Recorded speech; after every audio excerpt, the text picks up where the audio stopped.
Boa tarde, eu queria iniciar agradecendo a todos e todas, dizer que é um imenso prazer receber a professora Eunice Ostrensky aqui, professora de Teoria Política da Universidade de São Paulo. Eu estava fazendo uma leitura do currículo da Eunice.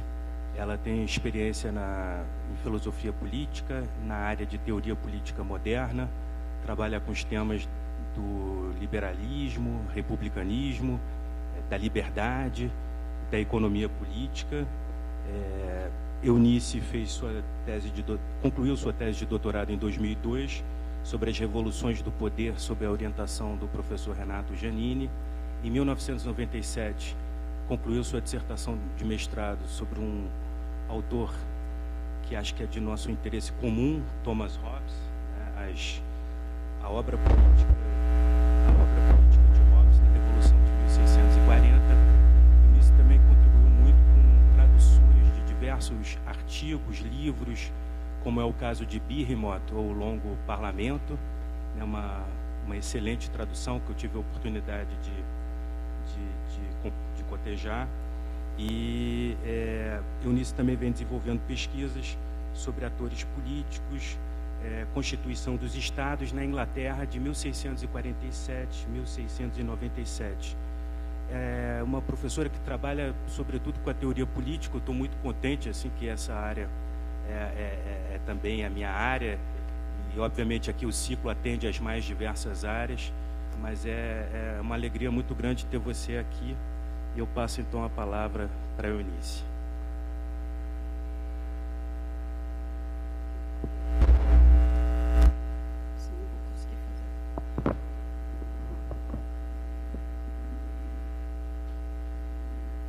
Boa tarde. Está funcionando o microfone?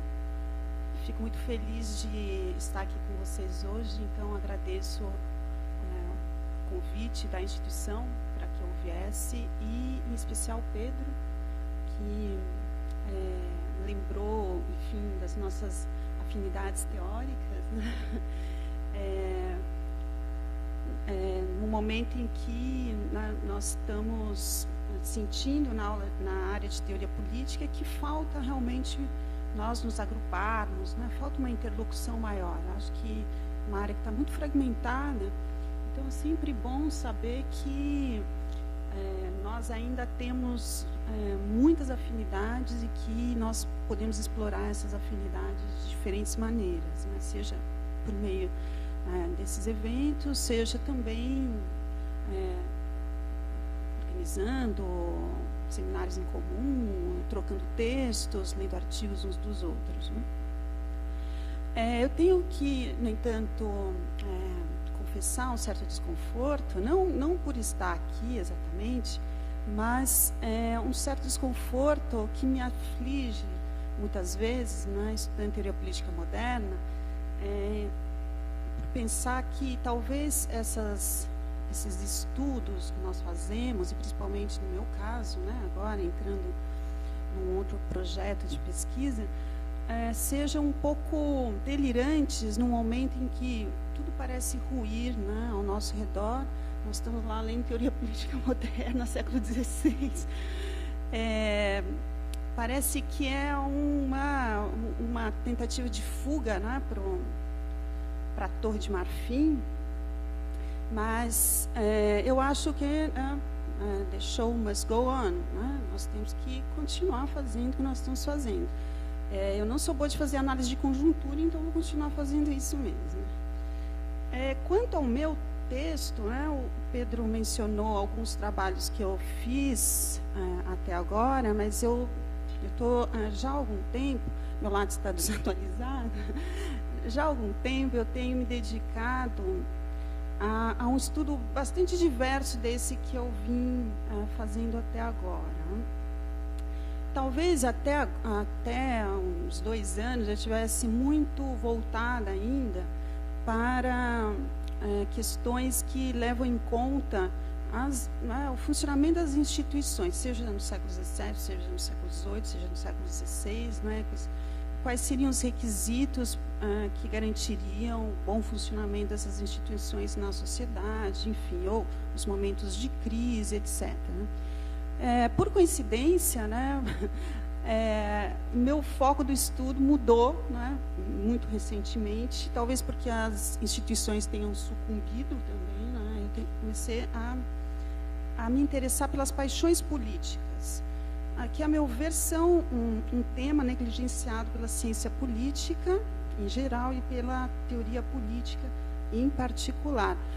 Eu penso, basicamente, na teoria política contemporânea, porque, como eu pretendo argumentar, utilizando o caso de Maquiavel como exemplo, este é um tema que estava totalmente presente na teoria política moderna. Mas, assim como no meu estudo eu consigo identificar esse tema lá no Maquiavel, eu também tenho conseguido identificar em outros autores posteriores e anteriores, né, de tal modo que eu parto, na minha análise, na minha pesquisa, do pressuposto, que eu preciso demonstrar melhor, né, de que o mundo contemporâneo realmente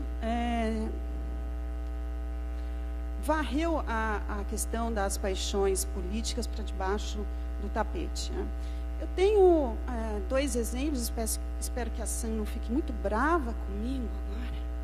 Um deles é retirado do Rawls, né, um texto sobre o overlapping consensus, o consenso sobreposto. Né.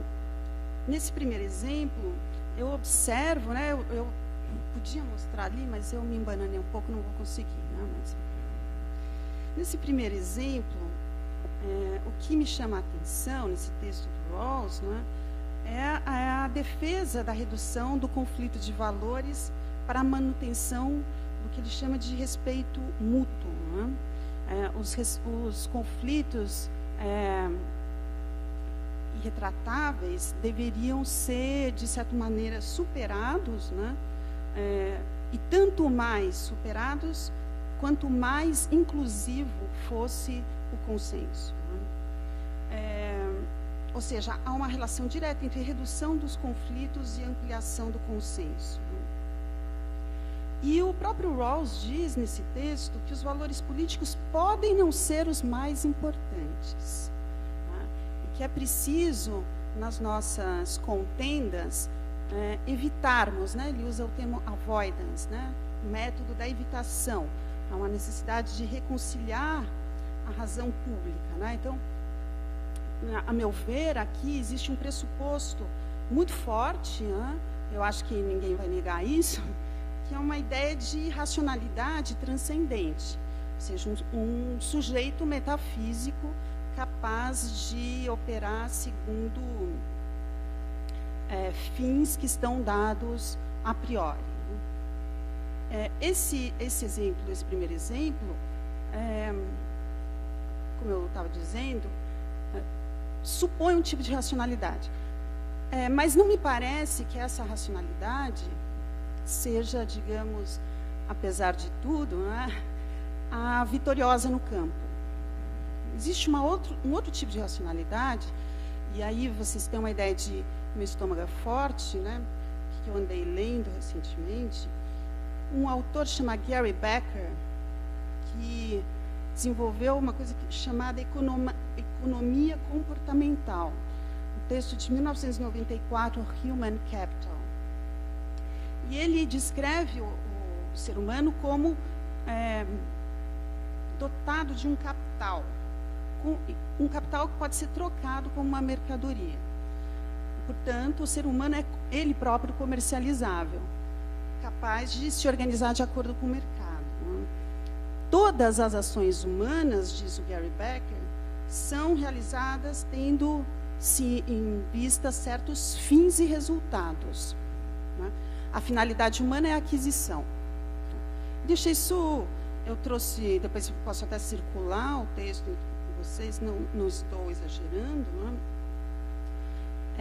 Mas o que salta aos olhos ali é que a abordagem econômica do comportamento humano atribui uma racionalidade calculativa de meios e fins a agentes humanos. E, mais do que isso, né, o Gary Becker propõe a generalização da concorrência como norma de conduta. Se no primeiro exemplo nós temos uma racionalidade fria, digamos assim, né, que leva em conta a razoabilidade, a justiça, a transcendência das contingências, no exemplo 2, nós temos, de maneira explícita, né, a sobreposição, ou até o triunfo, né, do homo economicus em toda a sua plenitude sobre o homo politicus. Né. Agora nós temos, esse indivíduo, né, um sujeito cuja racionalidade se resume a fazer cálculos. Né. Esse fenômeno, né, do desaparecimento, a meu ver, do homo politicus, eu acho que tanto num caso como no outro isso se verifica, já tem sido estudado por muita gente. Né? Eu apenas estou aqui apresentando um pouco um panorama do qual eu parto. Por exemplo, a Wendy Brown, naquele livro Undoing the Demos, fala exatamente isso. A Chantal Mouffe tem se dedicado a esse tema também. Né? Então, partindo desse cenário de um recuo do homo politicus em prol de outro ser, né, que a Wendy Brown não hesita em chamar de homo economicus, né, a minha hipótese é que esse ressecamento, né, digamos assim, se deve em parte, eu não vou expandir isso além do necessário, né, se deve em parte pela supressão das paixões políticas da análise da teoria política. Né? Em suas diferentes vertentes, o liberalismo contemporâneo herdou do liberalismo moderno um medo das paixões políticas. Né? A gente vê isso claramente, por exemplo, uma das suas formulações mais eloquentes, lá nos federalistas, né? Quando as paixões políticas são descritas como sectárias e violentas. Então, a partir de um certo... depois, claro, né, a Revolução Francesa, né, em que as paixões seriam responsáveis diretamente pelo período do terror. Né. É como se tivesse aberto um trauma, né, na teoria política e naqueles que pensam a política. Um trauma gerado por o surgimento, talvez, do demos. Né? Mas eu deixo aos autores e aos estudiosos do século XIX confirmarem ou não isso.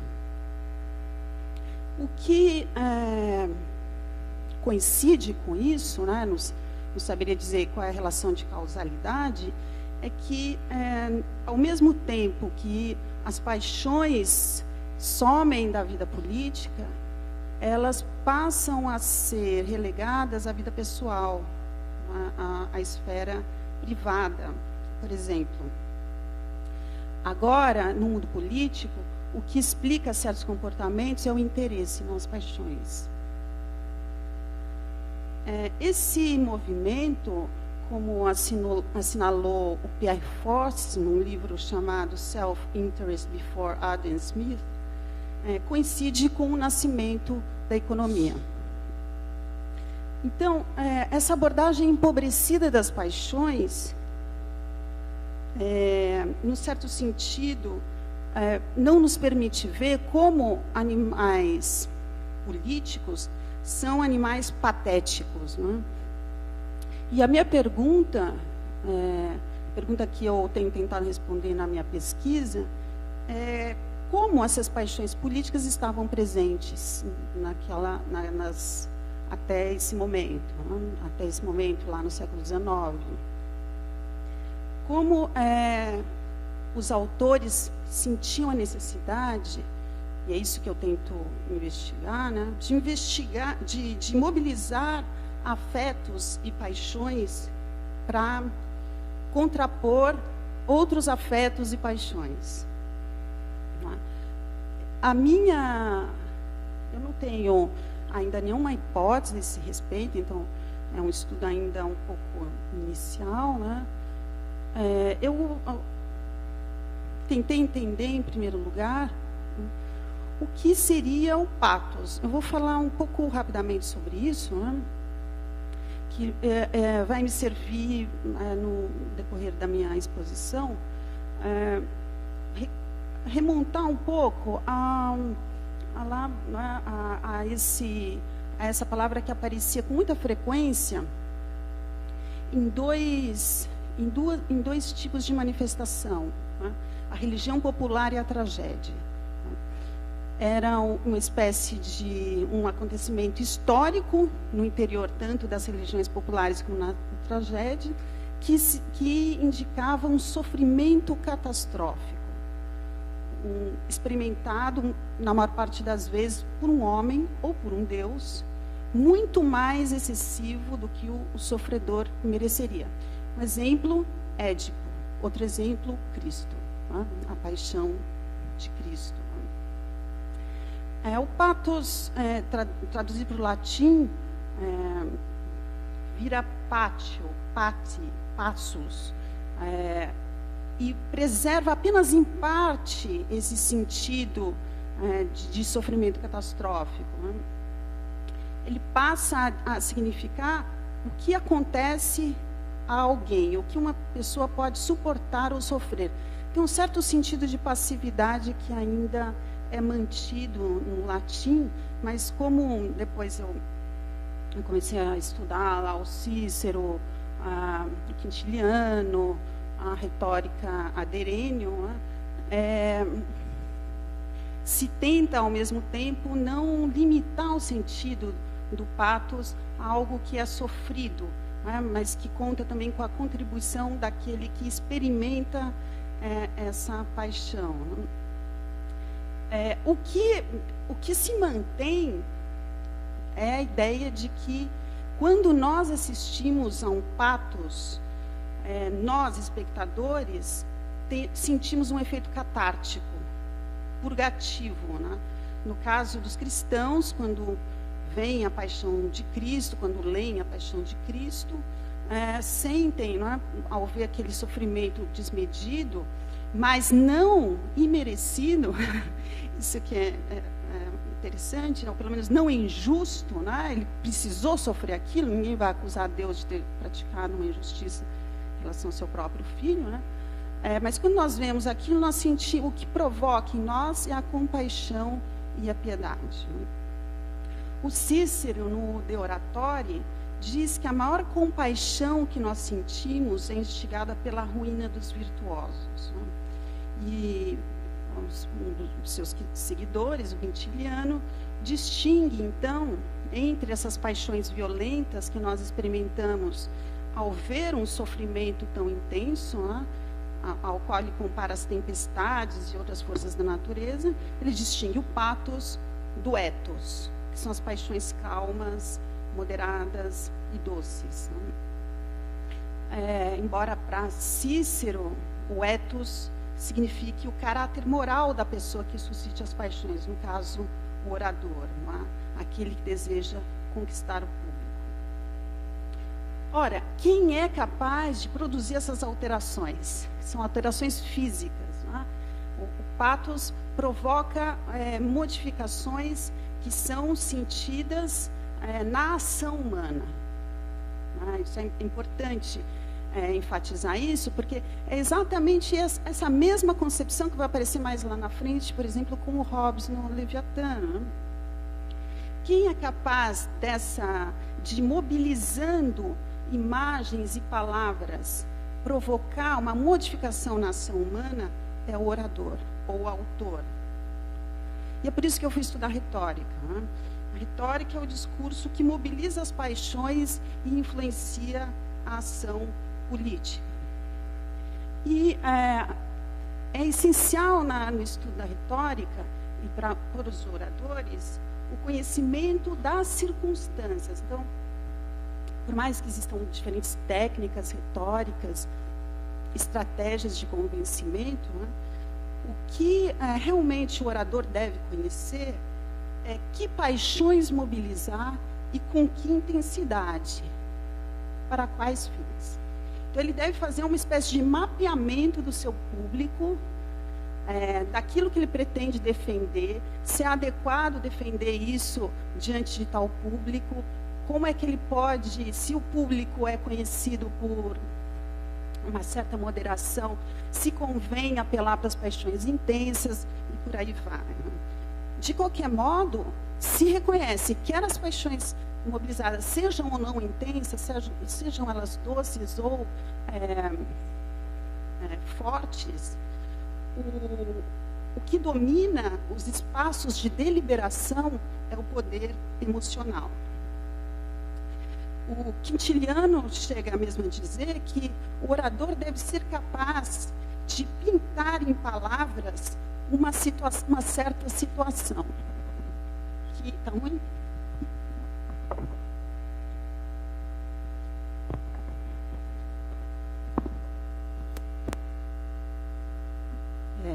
Está melhor agora? Tá melhor? Posso continuar, então? Obrigada. Então, o orador seria capaz de transformar os ouvintes em testemunhas de certo fato. Isso a gente vê já lá no Tucídides, né? Uma das razões da excelência do Tucídides para a posteridade teria sido justamente essa. Ao narrar as ações que ele testemunhou, ele próprio tornou os seus leitores e ouvintes testemunhas dos mesmos fatos, né? Utilizando essas categorias que eu aqui delineei de maneira muito breve, né, ainda muito genérica, né, eu tento interpretar algumas passagens do Maquiavel, né? Neste caso, hoje, eu vou propor uma interpretação do famosíssimo capítulo 7 do Príncipe, que trata do César Borgia. Maquiavel, não por acaso, era autor de peças de teatro, né? Não é uma coincidência. Então, ele usa muitas das técnicas, né? Existe uma reciprocidade muito forte entre as técnicas que ele usa no Príncipe e depois nas peças de teatro, e as peças de teatro ajudam a entender melhor o Príncipe. Aliás, isso é que tem argumentado um autor de quem eu gosto muito, que é um sueco, chama Mikael Hornqvist, no livro Machiavelli and Empire. O que me interessa em particular, né, eu não vou seguir inteiramente as orientações do Hornqvist, né, embora me baseie bastante nelas, o ponto de partida, né, e isso eu acho que, enfim, Quintiliano devia continuar sendo estudado. Para estudar, não sei porquê. Ele diz, né, expressamente no Institutio Oratoria, que o poder de crenças é mais eficaz que a apresentação de provas. Confiar no poder das imagens, né, criar esse efeito vívido, é algo de que só é capaz a retórica ou o teatro. E eles nem a retórica nem o teatro buscam a persuasão pela força dos argumentos racionais. Eles apelam diretamente às paixões suscitadas na imaginação. Então, o que eu pretendo explorar nessa análise é a dimensão teatral do discurso. Não é uma novidade, né? Não estou colocando nenhum ovo de Colombo, então tem uma certa bibliografia que já se desenvolve a esse respeito, né? Eu citei o Hornqvist, mas também tem um livro sensacional, já antigo, de 94, da Victoria Kahn, Machiavellian Rhetoric, realmente muito interessante, né? Mas o que esses livros me ajudam a pensar é que, se nós pensarmos na retórica, uma arte da persuasão, mais do que isso, né? Como a arte da persuasão, necessariamente ela exige a manipulação de termos valorativos: bom, mal, justo, injusto, coragem, covardia, não é? E ao mesmo tempo, a retórica, depende muito de uma técnica, né, pelo menos a retórica do Maquiavel, depende muito de uma técnica que se tornou bastante utilizada por vários outros humanistas, mas, segundo a Victoria Khan, o Maquiavel, de certo modo, extrapola essa técnica e a leva mesmo ao paroxismo, né, que é o argumento dos dois lados da questão. Né. Eu vejo neste capítulo 7 do Príncipe uma estratégia semelhante, né, de argumentar dos dois lados de uma questão. Só para adiantar, depois eu vou voltar a isso, né, um dos lados dessa questão é a ideia de que o César Borgia conseguiu o que ele queria, que era conquistar um Estado, graças à fortuna e armas alheias, que, aliás, é o título do capítulo. E uma outra afirmação que convive com esta, quase impede igualdade no mesmo capítulo, né, é que ele conseguiu conquistar o principado graças à sua própria virtude, não graças à virtude e fortuna alheias. Né. Esse é um dos recursos utilizados por Maquiavel, um dos recursos retóricos utilizados por Maquiavel. Vou falar sobre isso um pouco mais, né? Mas não é o único. Né? Eu quero explorar também essa dimensão teatral do capítulo. Né? Só para lembrar, né, embora seja um texto muito conhecido, né, o Maquiavel tem uma tese, no começo desse capítulo, segundo a qual a facilidade para se tornarem príncipes, né, desses que dependem da fortuna e armas alheias, é diretamente proporcional contrariamente proporcional, agora não sou ruim nisso, a dificuldade de manterem o principado, né? Então, eles alcançam com facilidade, mas perdem também com facilidade, né? E nós vemos nesse capítulo uma série de justaposições que são muito eloquentes, né? Alexandre VI, que é o pai de César Borgia, né, vocês sabem, né? O pai e o Papa. Né? Alexandre VI, às vezes, aparece no capítulo como o próprio César Borgia, e César Borgia como Alexandre VI. Maquiavel atribui a Alexandre VI coisas que foram feitas por César Borgia por Alexandre VI. Tanto assim que, se vocês forem ler um outro capítulo, acho que, né, nos discursos sobre a década de Tito Livio, se não me engano, livro 3, capítulo 24, vocês vão ver que ele fala lá do Alexandre VI como se fosse o César Borgia também. Né? Mas não é porque ele é distraído, é porque a fortuna de um está tão embrincada na fortuna do outro que é como se eles fossem realmente a mesma pessoa. Né? Há também uma identificação entre Alexandre VI e a própria igreja. Né? Tanto assim que, logo no começo, Maquiavel fala: Alexandre VI quis expandir os seus domínios. Seriam os domínios da igreja ou os próprios domínios? Né? Então, uma sobreposição importante para mostrar como ele tinha, o Alexandre VI tinha uma visão totalmente patrimonial da igreja. Né? E, em certo momento, nós vamos encontrar que César Borgia se sobrepõe ao Remiro de Orco. São a mesma pessoa, praticamente. Tá?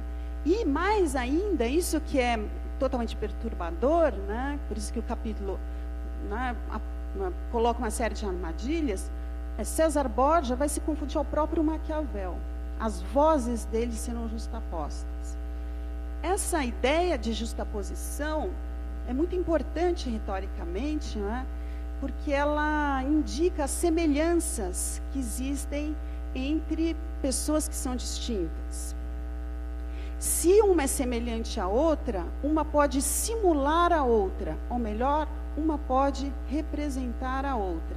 Embora Maquiavel admita que também se possa representar algo totalmente diferente. Mas a semelhança é a forma mais óbvia, né, da simulação. Simulação e mesmo da dissimulação, que é um outro termo que aparece com muita frequência neste capítulo e em outros.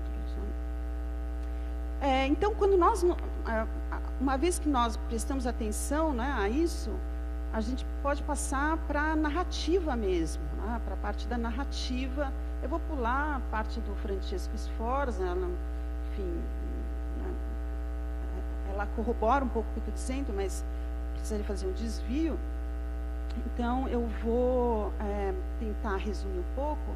Quais seriam, eu acho que essa narrativa. Na narrativa, leva em conta as dificuldades e obstáculos no caminho do César Borgia para alcançar o principado. Essas dificuldades que ele parece ir superando comprovariam a sua grande virtude. Então, logo no começo, né, Maquiavel fala que Alexandre VI ou César Borgia queria se tornar mais poderoso e daí necessitava adquirir mais territórios. Não podiam ser territórios, os do César Borgia, os da igreja. Não porque não podiam, assim, por princípio, não faremos isso, não é ético. Não podiam porque existiam adversários fortemente contrários a isso, os venezianos e o Duque de Milão. Eles não permitiriam disso, Maquiavel. Então, quais eram as ações exigidas, né, para adquirir esses territórios? Semear a discórdia na Itália. Não sei se vocês se lembram, lá no final do capítulo 26 do Príncipe, quando ele narra a situação da Itália, totalmente devastada, dilacerada, ele assinala justamente o estado de desunião da Itália, né? A Itália foi palco de ações totalmente individualistas, né, que acabaram por torná-la um espaço ideal para as invasões bárbaras, né? Então, o que ele precisava? Semear a discórdia. Maquiavel diz isso foi fácil. Foi fácil porque, em parte, a Itália já estava totalmente desunida. Então, tem um momento de identificação das circunstâncias, né, que o ator político, César Borgia, identifica. É fácil conseguir territórios porque a Itália está desunida, então eu vou, né, colocar um grupo contra o outro, e daí, de fato, ele confirma, né, essa leitura dos acontecimentos, das contingências, e diz Maquiavel, ele rapidamente alcançou o que ele queria, né? Então, nós vemos nesse primeiro momento a subida, né, na roda da fortuna, né, a ascensão do César Borgia. E, de fato, ele conquista a Romanha entre 1499 e 1501, e, a partir daí, ele tem dificuldade em avançar. Uma das dificuldades para o avanço do poder do César Borgia é justamente Florença. Florença, e aí entra Maquiavel em cena, né? Maquiavel conheceu pessoalmente César Borgia. Florença, que está sob domínio dos franceses, tentando se libertar do domínio dos franceses, né? Tem tropas francesas para combater a presença do César Borgia. Maquiavel testemunha, portanto, né, a ação de César Borgia, esse ator político, e ele próprio, Maquiavel, é um ator político nesse momento, já que cabe a ele não apenas observar os desdobramentos da ação do Duque Valentino, mas também impedir, né, que ele avance sobre a sua cidade. Ao mesmo tempo que, então é uma negociação, tem uma coisa lá, né, um pouco confusa. O exército francês está em Florença, não quer que César Borgia entre. Mas César Borgia, tem o exército de César Borgia é formado por franceses, né, do exército francês. Então tem um equilíbrio muito tenso ali o rei da França como falando, não, eu te empresto os meus soldados mercenários, importante dizer, então, né? Mas você fica longe de Florença. Florença é minha. Né? E, para se desvencilhar disso, o que o Maquiavel chama de dependência, né? A dependência da força, e da fortuna alheia também, não é? Tanto dos exércitos franceses como do próprio pai, né? Um momento, portanto, em que essa semelhança a gente vai ver em outra ocasião isso acontecer também, né? essa similitude inicial vai se dissolvendo. Nós vemos o César Borgia iniciar uma série de tramas para comprar a fidelidade lá de senhores importantes da região, inicialmente os Orsini e os Colonna.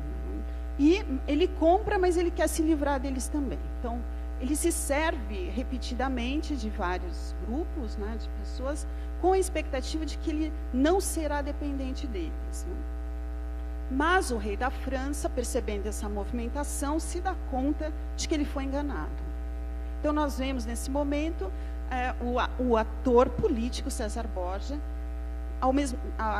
tendo conseguido simular lealdade ao rei francês, dissimular as suas intenções, mas essa farsa, de certo modo, chega ao fim. Todas as estratégias de simulação e dissimulação são, portanto, fadadas a um certo fracasso, elas não duram por muito tempo. Nesse momento, o rei percebe que ele cometeu um erro de julgamento. Muito comum. Então, o erro de julgamento, ele não conseguiu julgar exatamente as circunstâncias, porque ele, de certo modo, estava seduzido pelo César Borgia, e diz que não vai mais dar armas ou exércitos para ele. E aí, nós temos esse momento de ascensão do César Borgia, ele começa a cair. Então, como nas tragédias também acontece, um momento de ascensão e de queda. Esse momento de queda é marcado pela morte do pai de Alexandre VI. Era pouco tempo depois de César, eu mesma faço a justa posição, depois de César Borgia ter iniciado seu avanço sobre a Itália, 5 anos, o Papa morre e deixa o César Borgia numa situação em que ele ainda não era independente, não tinha conseguido conquistar as armas próprias. Mais do que isso, o novo Papa, Júlio II, era seu inimigo pessoal. O Alexandre VI era conhecido por, o pai de César Borgia, por contratar matadores de aluguel. Conhecido lá na região por ser muito bom contratador de assassinos de aluguel. Esses papas, vida emocionante. Eles duravam muito pouco, todos eram envenenados. E o Júlio II era conhecido, também tinha um brasão para levantar, um estandarte para levantar, ele era conhecido por não manter a palavra. Tudo que ele dizia, ele não fazia. E, olha só, o César Borgia, que se achava muito capaz, um simulador e um dissimulador, capaz de usar toda a sua astúcia, acreditou na palavra do Júlio II. O Júlio II falou para ele que ele não tinha nada a temer com a morte do pai, que ele permaneceria ao seu lado, mas o César Borgia é um fenômeno interessante que eu gostaria de entender melhor. O César Borgia teve um momento de autoilusão. Ele acreditou que todo o mal que ele tinha feito para o Júlio II tinha sido esquecido. Ele fez de tudo para, inclusive com os assassinos contratados do pai que não conseguiram matar o Júlio II, ele fez de tudo para isso e não deu certo. Aí, num certo momento do capítulo, nós vemos um discurso aparecer. Esse é um discurso, o próprio Maquiavel diz, é do César Borgia. Ele diz assim: fez quase tudo o que era necessário para estabelecer seus fundamentos sólidos para o seu poder. Fez quase tudo o que era necessário. Ele se jacta, dos bons fundamentos que ele teria conseguido estabelecer até o momento da morte do pai. Quais seriam esses fundamentos? Ele exterminou os adversários a quem ele havia prejudicado. Então, não bastava ter prejudicado, tinha que também ter exterminado. Por quê? Porque se ele só prejudica sem exterminar, eles podem se vingar. Então, ele exterminou também. Conquistou a nobreza romana, que o protegeria do novo Papa, converteu o maior número possível de cardeais do conclave a seu favor, expandiu seu poder consideravelmente antes da morte do Papa. E aí nós percebemos que todo esse discurso é falso. É o César Borgia falando das conquistas, mas, primeiro, ele não conseguiu exterminar todos os adversários, ele não conquistou a nobreza romana, ele não tinha o apoio do colégio de cardeais, embora a maior parte deles fossem espanhóis, e ele também era ligado à Espanha, né? O pai era espanhol. Eu acho que ele nasceu na Espanha. E ele não tinha exércitos próprios, né? Então, então nós vemos dois discursos, né? De um lado, e nós tendemos a ver esse discurso como o discurso do Maquiavel sobre o César Borgia, quando na verdade é o César Borgia falando de si mesmo, se jactando de todas as suas conquistas. E aí ele olha para todas essas conquistas, que são castelos no ar, né, e se lamenta. Ele diz, ele teria superado todas as dificuldades se não fossem os exércitos espanhol e francês contra ele, e se ele tivesse boa saúde. Porque, vejam, mais uma vez uma justaposição. No mesmo momento em que o pai adoece, ele também adoece. Então, o conclave de cardeais acontece num momento em que ele está extremamente fragilizado, né? Mas o pai morre e ele não. Se acredita que os dois tenham sido envenenados no mesmo momento, mas ele superou e o pai não. Ele ficou muito fraco, né? Então, o César Borgia faz de si uma autorrepresentação de herói. Ele é um homem dotado de virtude, que sucumbe à extrema maldade da fortuna, né? E nós vamos ver que lá na epístola dedicatória do príncipe, o Maquiavel também se descreve assim, né? Ele diz que ele está sofrendo uma grande e contínua maldade da fortuna, né? Quais seriam as virtudes? Aí o Maquiavel apresenta, digamos assim, né? Quais seriam as virtudes do César Borgia? Não tanto o discurso do César Borgia, mas como o Maquiavel viu o César Borgia. De fato, ele era um homem de virtude. Ele lidou com os inimigos, não é? De maneira muito ardilosa. Ele conquistou alguns aliados por força ou fraude, astúcia, não é? E se tornou uma coisa que é fundamental, né, para o príncipe maquiaveliano, ao mesmo tempo amado e temido, seguido e obedecido pelos soldados. E essa frase é importantíssima, né, para o meu argumento aqui, embora nesta fala talvez eu não consiga desenvolver muito bem isso, né? Ele foi ao mesmo tempo severo e gentil. Essa frase, ser severo e gentil ao mesmo tempo, né, é uma frase que depois vai aparecer no Hamlet. O Hamlet diz, I must be cruel only to be kind. No ato 3, cena 4. Né? Ser cruel apenas para ser gentil. O apogeu, né, dessa força do César Borgia, né, e que, de certo modo, é uma peça dentro dessa peça, que nós estamos vendo, né, a ascensão e a queda do César Borgia, os seus feitos, as suas peripécias, etc. O apogeu, e que o Maquiavel julga necessário narrar com um pouco mais de detalhe, né, foi a conquista do afeto dos habitantes da Romanha. Diz o Maquiavel, é um exemplo a ser imitado. Então, é uma representação de um evento que deve ser imitado, né? O cenário é a Romanha dominada pelo crime, né? César Borgia, se eu tivesse conseguido abrir o meu arquivo, né? O Maquiavel fala que depois que ele conquistou, ele viu que a Romanha estava dominada pelo crime. Então, primeiro ele conquistou e depois ele percebeu que aquela terra era aquela matéria disforme, né, de que o Maquiavel fala também no Príncipe, né? E o fenômeno que acontecia na Romanha, eu acho que, não sei, eu sinto que tem uma certa semelhança com o que acontece no Brasil, né? Ele diz assim, os senhores queriam viver como os ricos e praticavam a pilhagem em larga escala. Eles criavam as leis e eram os primeiros a descumpri-las. Puniam quando muitos já tinham cometido crimes, e quando puniam, não faziam para corrigir, mas por prazer.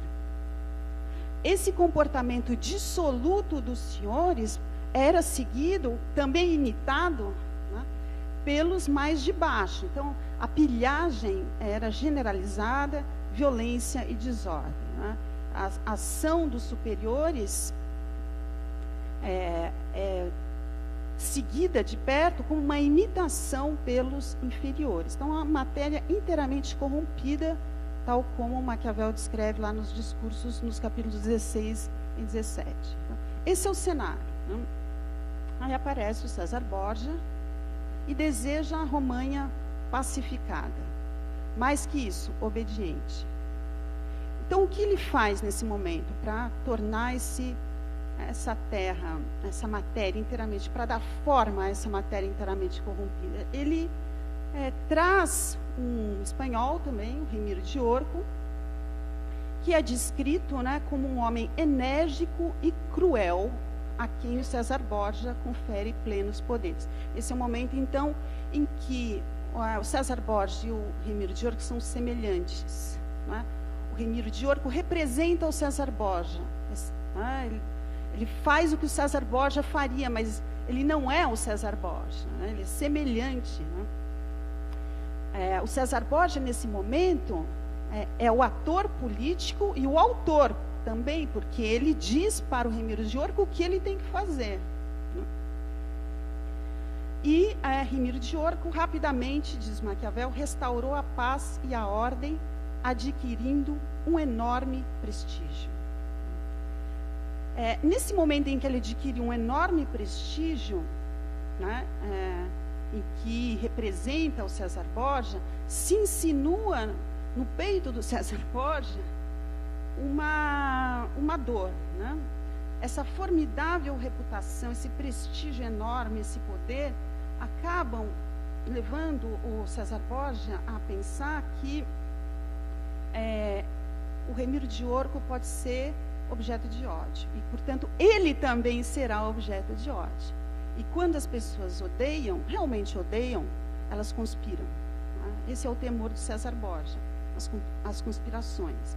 Então, nesse momento, o Remiro de Orco suscita não medo, nem amor, que são paixões que levam à obediência, suscita ódio, né?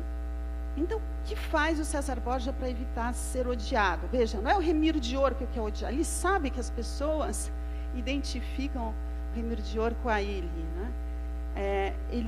Então, ele precisa se livrar do Remiro de Orco. Como diz o Maquiavel, ele deseja purgar esse humor, o ódio, e conquistar a todos, portanto, ser amado. Os purgantes, né, que estavam lá na medicina grega, né, eles tinham justamente esse objetivo, eliminar um humor nocivo para a comunidade, para o corpo, né? Aqui nesse caso é um corpo político. Portanto, é um remédio, a purgação é um remédio. O que faz o César Borgia? Institui um tribunal, nomeia um presidente honrado, a esse tribunal. Todas as cidades enviam advogados, e nesse momento o Remiro de Orco é uma coisa, César Borgia é outra coisa. Ele não mais simula ser Remiro de Orco, pelo contrário, ele dissimula a sua primeira aliança com Remiro de Orco. E mais do que isso, né, o fato de criar um tribunal e para julgar o Remiro de Orco cria uma aparência de civilidade, uma aparência, mostrando que os atos de Remiro de Orco eram dele mesmo, né? Nesse processo de semelhança e dissemelhança. Parece um tribunal sério, não é um tribunal sério, porque o Remiro de Orco certamente será condenado e o César Borgia não. Na verdade, nós não sabemos qual o resultado do julgamento, se o Remiro de Orco chegou a ser preso ou não foi preso, né? a cena corta agora para o seu desfecho, né? E, de certo modo, se rompe essa aparência de legalidade. A legalidade era só uma aparência. Ela não era... Né? Ela visava conquistar o amor. Mas, uma vez feita essa encenação, ela não precisa mais ser levada adiante, né? O que faz nesse momento? O César Borges está a todo momento avaliando, como orador e como ator político, o comportamento das pessoas. E ele percebe que talvez, apesar do tribunal, ele ainda não seja amado. Ele continua, o ódio ainda não tenha sido aplacado, porque a crueldade do Remiro de Orco tinha sido desmesurada, né? Então, havia ainda muitos humores para purgar.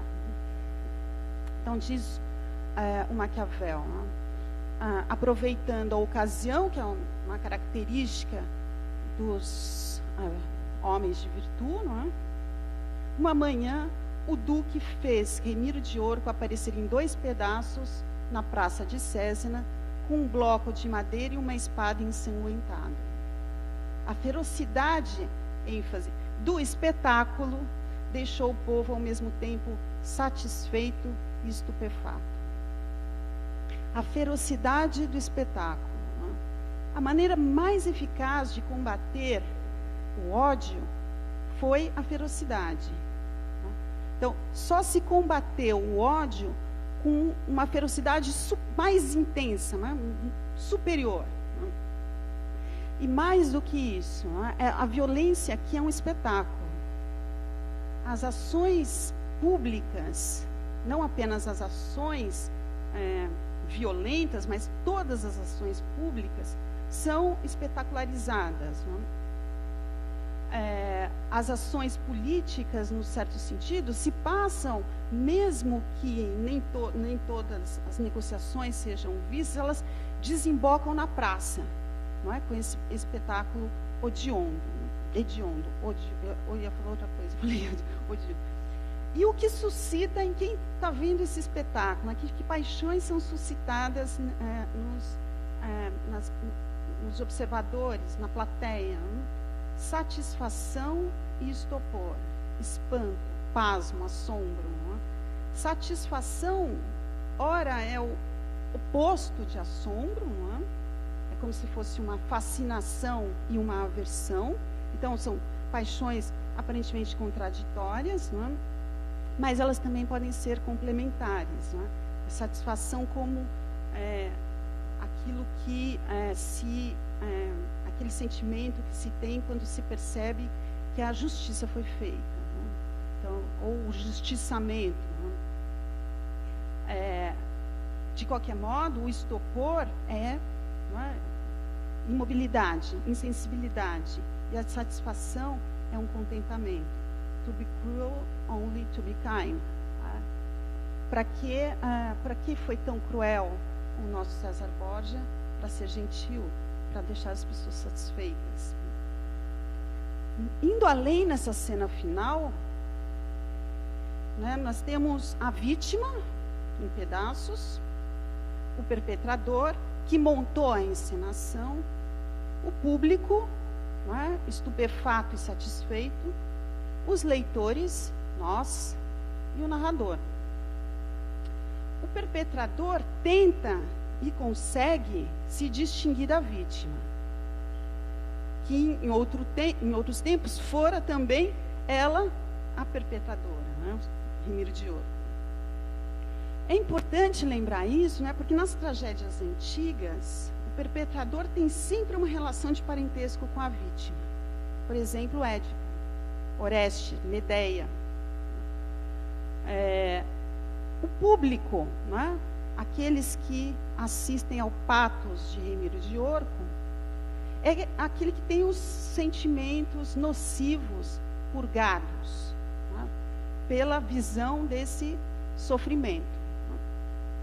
Portanto, o público sofre uma catarse, se purifica desses humores que causavam a doença. Né.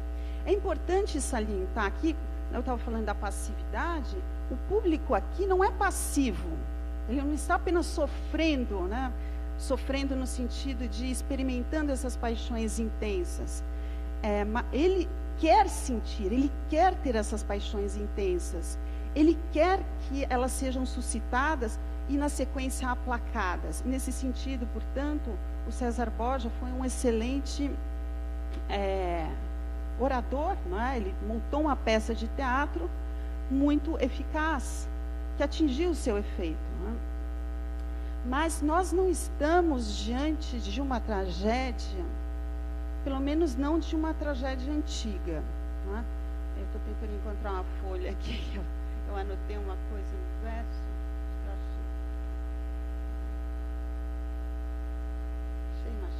A tragédia, bom, eu vou falar de cabeça, embora eu seja péssimo falar de cabeça.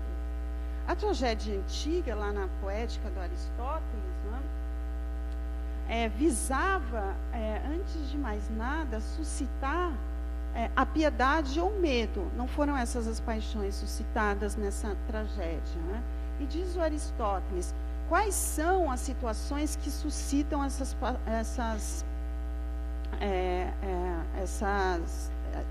sentimentos? Né? São aquelas em que nós vemos, mais uma vez, alguém, não é, que é virtuoso sofrer uma grande injustiça. Né? O que deve ser evitado na tragédia, diz o Aristóteles? Não se deve ver um homem bom, virtuoso, passar da felicidade à miséria. Não era o caso de César Borja. Né? Ou um homem, ou Remiro de Orco, um homem mau passar da miséria à felicidade. Tampouco aconteceu isso. Tampouco, continua o Aristóteles, se deve ver um homem extremamente mau decaindo da felicidade para a miséria.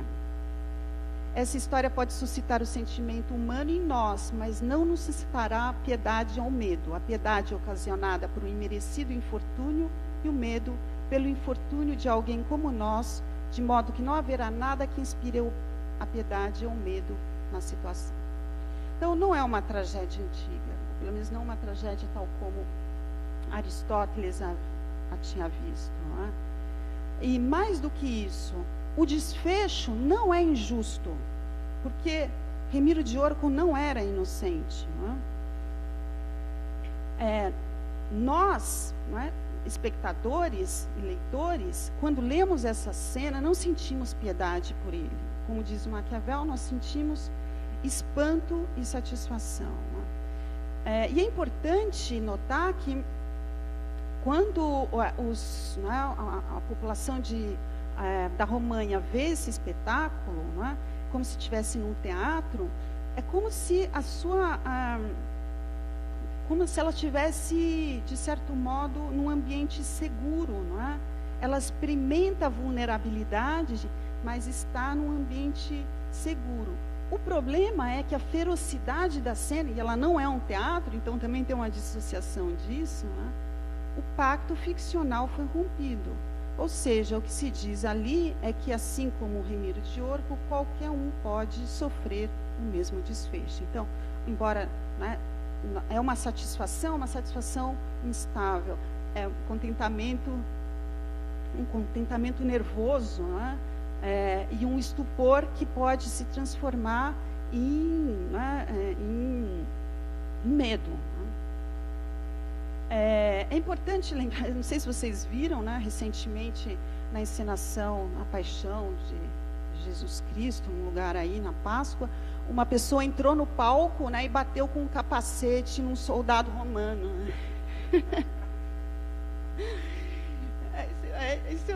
Não, aí que é o rompimento do pacto ficcional mesmo, né?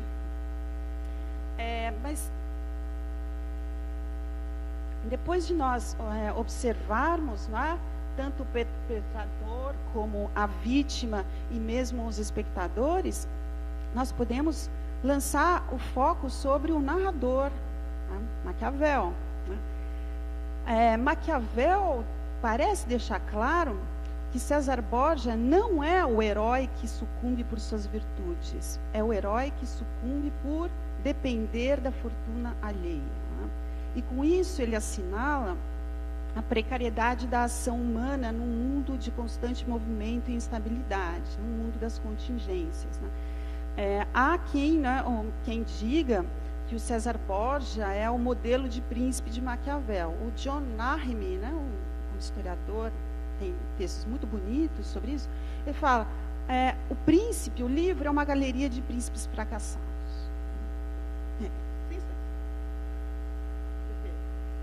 César Borgia. Mas o César Borgia, por mais que tivesse alguma virtude, não é capaz de prever as mudanças. Portanto, ele não se adapta à fortuna. Ele é um grande simulador e dissimulador, é verdade, mas acreditou nas palavras de um homem notório por não ter palavras, Júlio II. Ele foi vítima da habilidade retórica do Júlio II, habilidade da qual ele se julgava muito capaz, da qual ele se orgulhava. Então, o narrador nos apresenta duas narrativas concomitantes, uma narrativa de êxito e uma narrativa de fracasso. A de fracasso salienta as más escolhas, a credulidade e a ingenuidade do César Borgia. César Borgia, de fato, poderia ser descrito como um homem ingênuo. E por isso, vejam, a gente não sabe o que acontece com César Borgia, não nesse capítulo, ele desaparece da cena, laconicamente. Ele, passado para trás, na eleição do novo Papa, ele vai para a Espanha e morre lá de maneira humilhante. Parece que o corpo dele ficou desaparecido por um tempo, enfim. Toda a sua relevância, toda a sua virtude se resumiu basicamente, né, a mandar matar lá naquele episódio famoso, né, em Senigália, até o Léo Strauss fala, tá vendo? É um manual para gangsters esse livro aí. Convida todos os inimigos e manda matar, né? Corta o pescoço de todo mundo, né? E com o Remiro de Orco. Né? Bom, o narrador, portanto, nos apresenta duas versões. E é muito... Fui eu que fiz? Não, né? É um celular isso. O narrador ele é muito ardiloso ao justapor a sua voz à daquele que é o objeto da sua narrativa. Né? E como nós, leitores e espectadores, né, nos comportamos? Nós cedemos ao fascínio diante de César Borgia, diante da prosa de Maquiavel, ou nós nos deixamos enganar? É o microfone? Não passa? Melhor. Prefiro acreditar. Credulidade, estamos falando de credulidade. Eu fiquei com medo. Mas, enfim, a credulidade do leitor, não é? Como nós nos deixamos enganar por essa prosa? Nós acreditamos no discurso do Maquiavel ou nós desconfiamos no discurso de Maquiavel? Não é? Eu acho que muitos de nós se comportam como crédulos. Não é? Por quê? Porque nós acreditamos em ficções. Por mais que aquilo seja uma ficção, e o Nahime mostra muito bem isso, né, que a narrativa do Maquiavel sobre o César Borgia é extremamente exagerada. Ele construiu um personagem ali, e mostrou força em alguém que provavelmente não tinha tanta força assim. Né? Mas, ao mesmo tempo, mostrou as fraquezas. Né? O príncipe, a meu ver, e é isso, essa leitura que estou defendendo, é uma espécie de teia. Né? É um livro em que há uma série de teias sendo colocadas a todo momento, e nós, leitores, somos aprisionados por esse discurso, porque nós nos sentimos fascinados por sua narrativa. Os leitores acabam também enredados numa série de dificuldades, como as dificuldades que o próprio autor pretende descrever.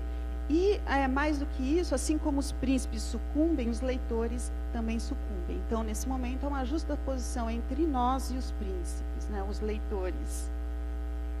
Nós teríamos de ser capazes de observar o orador nas suas artimanhas e identificar as suas estratégias de simulação.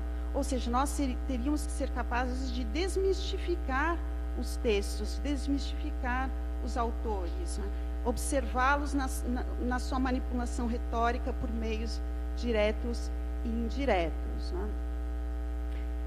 Eu tenho esse exemplo, César Borges, eu tinha um outro, mas eu vou pular, que seria um pouco o contrário desse. Não está no Príncipe, está nos discursos, só para nomear, vocês não ficarem curiosos, é sobre o Lúcio Júnior Bruto, né? Um dos fundadores da República. Que tipo de paixões ele mobiliza, quais são as suas ações espetaculares, etc. Mas eu vou suprimir essa parte, porque não quero deixar a coisa mais longa do que já está. Eu vou, então, passar a conclusão. Embora eu já adiante, eu não tenho muitas conclusões a extrair disso, né? Além do óbvio, né? O óbvio. Maquiavel se apresenta nesse capítulo, eu poderia indicar outro também, como um mestre da encenação, alguém que faz incessantemente apelo ao patos do leitor e que recorre em todas as linhas à manipulação retórica. Eu tentei chamar a atenção, né, para os ouvintes e como se espera que eles ajam e reajam, para o narrador, a justaposição de vozes e a justaposição de temporalidades, que também poderia fazer aqui, né, o pai, o filho, as ações que a volta, né, do Maquiavel termina de narrar e volta para o César Borgia, né, e a atenção também para os leitores. Por que eu chamo a atenção para isso, né? Porque nós, como leitores, como eu disse, sucumbimos às armadilhas retóricas do livro, né? Nós ignoramos que a obra seja um exercício retórico. Nós tentamos extrair do Príncipe uma dimensão puramente ideológica. E é por isso que não faz muito tempo, ou talvez faça, estou ficando velha já. Para mim era quando eu estava na graduação, não faz tanto tempo assim. Se dizia que o Maquiavel era fundador da ciência política, né? Quem dera se fosse mesmo, né? Seria muito melhor a ciência política. O Maquiavel inaugura o realismo político, etc., né? E o César Borgia é o símbolo do príncipe, né? Me parece que essa atenção à dimensão ideológica, se nós prestarmos atenção ao livro, ela não nos leva a lugar nenhum, né? O livro está repleto de armadilhas. A gente não consegue concluir nada desse livro. Nada. Se vocês observarem, vocês não vão saber quem é o bom príncipe, quem é o mau príncipe. Tudo que nós sabemos que o que a virtude o homem de virtude deve conseguir ser capaz de fazer é se transformar ele próprio na fortuna. Quanto às paixões, né, suscitadas, levando a reflexão um pouco mais além, e aí, enfim, faço uma excursão um pouco temerária sobre esses assuntos, né? Nós vimos paixões suscitadas pela violência, que são paixões intensas. E aí eu fico me perguntando, e eu também gostaria de ouvi-los a esse respeito, né, se essas paixões intensas são despolitizantes, ou seja, se elas impedem a ação. Naquela cena que eu narrei, não é, o público fica assombrado e satisfeito. Então, num certo sentido, não é, isso impede a ação, impede o curso do ódio, né, que o ódio seja levado a cabo. E o ódio, sim, motiva a ação. Ou é o contrário, essas paixões politizam, né? Um arremedo, né, dessa cena que eu narrei poderia ser vista, por exemplo, num programa sensacionalista, né, desses de assassinatos. As pessoas amam ver isso, linchamentos, esse tipo de coisa, né? Aí eu lembrei de um autor de quem eu gosto muito, Elias Canetti, diz que, né, nós participamos dessas comoções, mesmo que seja apenas assistindo, nós participamos delas, né? E julgamos que a justiça foi feita. E uma vez desarmada a cena, nós nos distanciamos dela, e é como se aquela sede de sangue tivesse sido saciada até uma próxima ocasião, né? É como se aquilo garantisse a nossa segurança, né? E é por isso que nós somos participantes ativos dessa cena também, né? Existem outros exemplos, como eu disse, o próprio Lúcio Júnior Bruto, aqui que eu não examinei, não é? Em que outras paixões são suscitadas e que talvez levem a uma aproximação, uma identificação com aquele que perpetra a ação. Não imagino que seja aqui o caso, espero, não é? Mas eu proponho também comparar um pouco essas duas paixões, não é? O estupor e a satisfação, com aquela que é suscitada nos leitores diante da aparição do grande Leviatã, não é? Que é uma representação, uma ficção, uma imagem, não é? O Hobbes diz, lá no capítulo 11, antes de chegar ao estado de natureza, ainda ele fala: "We stand in awe of our own imagination." Ó, não é? É até difícil de dizer. Ó, A-W-E, que costuma ser traduzido como um temor reverencial, um pavor, um terror. E tem um historiador, o Carlo Ginzburg, que diz que essas paixões são as atitudes que os homens têm diante de Deus, são paixões religiosas. Quando nós vemos lá o Leviatã, não é?